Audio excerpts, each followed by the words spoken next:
What's up guys, Earl at Sumo Bully Kennels, and today we're going to get into the front assembly of the dog, the chest, the stance, the shoulder set. So stay tuned, watch this episode and let's get into it. I'm going to be comparing an American girl to a Brazilian girl.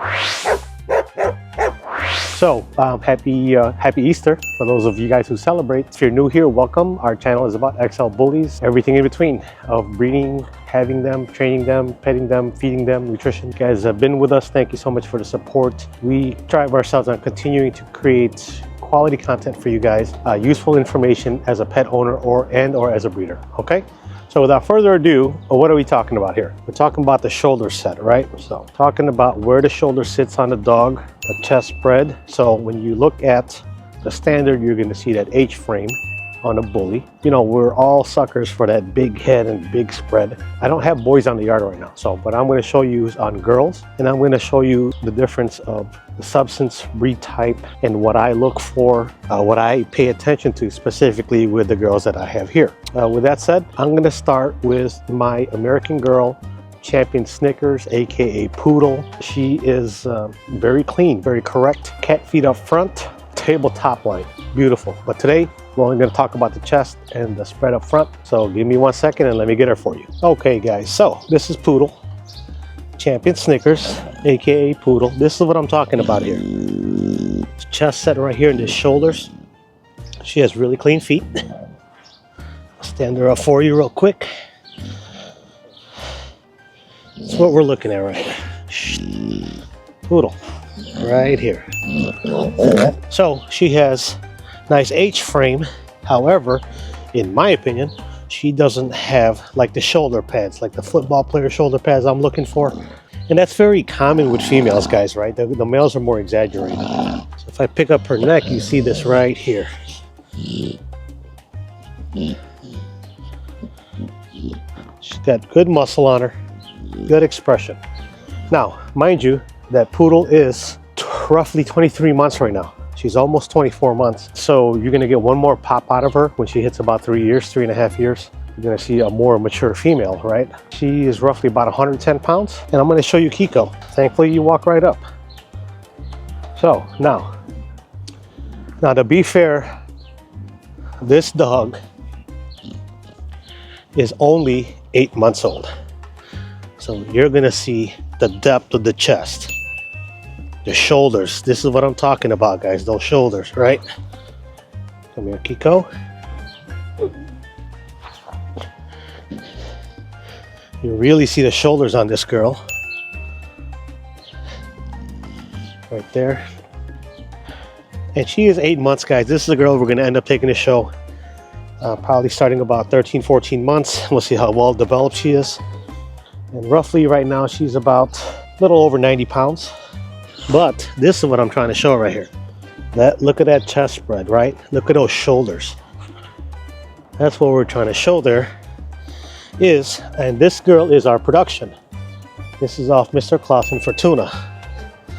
Now, when it comes to that shoulder set, chest spread, you see that Kiko has a hyper expression, right? It's really exaggerated, the shoulders, and even the depth of her chest for being such a young age and for being a girl. It's pretty insane, to be honest. And that's not a common trait that you're gonna see in a lot of girls, period. Now, you might get a girl that's big, you know, you might get a girl that's wide, but the shoulder is narrow. And so those are like the details that I look for. I'm just gonna walk her for you so you can see the side of the shoulder right there. It's a very hyper expression of a shoulder. It's almost like she got shoulder pads on her.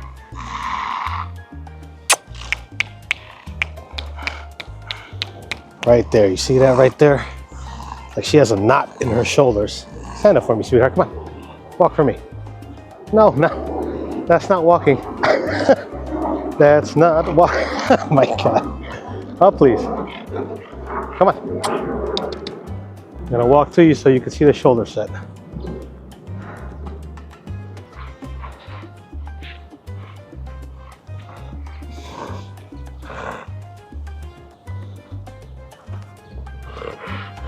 This is what I'm talking about. And of course, you don't want to work for me today. Trying to get a natural where I'm not posing her. So you can see there, look at the exaggerated shoulders, right? Very wide. Look at the depth of the width and depth of that chest. Lots of exaggerated hyper type expression of muscle. And you can see that she's almost as big as Poodle, being only 8 months. So if I let them together, come here. So anyhow, the point is that in breeding for particular traits, we often look for hyper-exaggerated features. Features that we can manipulate that have transferability in breeding, right? And for me, Kiko got those shoulders from Klaus and Fortuna. So if you look at Klaus, Klaus is a hyper-exaggeration. Look at Fortuna, hyper-type girl, right? She looks like a male. And I can't produce those kind of shoulders without at least one of the parents having them. What did I get with Kiko is I got exactly what I wanted. She has a good rear too, very muscular rear. And you can see her naturally right here. Kiko.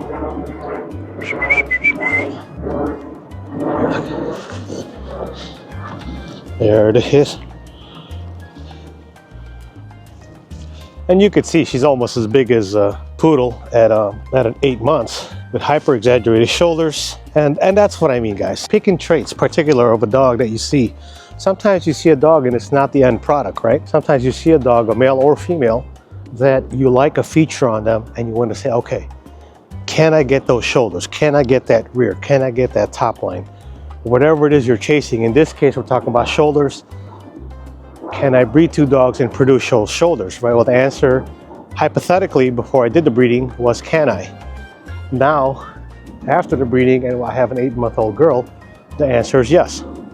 So I like that shoulder set. I like that depth of that chest. And being able to create that, reproduce that, transfer that trait into maybe a different color dog, maybe infuse that into an all-American dog, an all-American male, breeding to her that has a similar shoulder set.